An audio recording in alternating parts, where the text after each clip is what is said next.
continuing our discussion about Good News Mission and Pakoksu, the Korean organization, Good News Mission, and the leader of that, Pakoksu. You've mentioned that you have met and talked with people who have either left the group or are troubled by the extra-biblical and even anti-biblical teachings that they're getting in that group. Can you tell us some about the people you've met?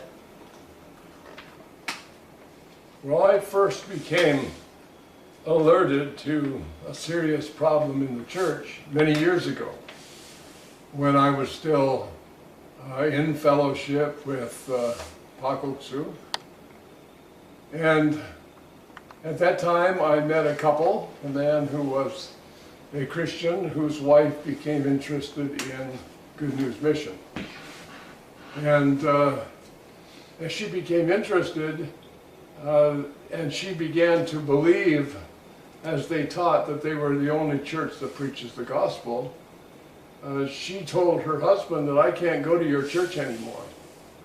And her husband was resistant to going to Good News Mission. But he finally did, under the pressure that was there. But she was told to disobey her husband.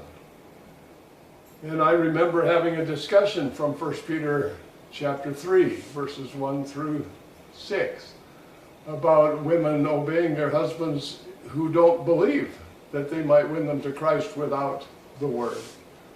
And Pakoksu said, no, people are not supposed to be unequally yoked together with unbelievers.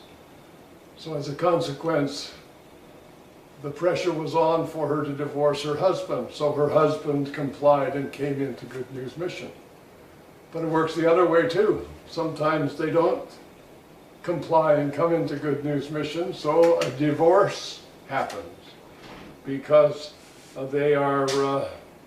they're objecting to the principles of Good News Mission. So since that time, I've met scores of people whose men especially who have, for one reason or another, left Good News Mission, and as a consequence their wives have left them, divorces have ensued. And I've met people like that in Korea, I've met people like that in America, I've met people like that in Africa, I've met people like that all over the world whose marriages have been broken because the wife wanted to obey her, or would rather obey the pastor than obey her husband.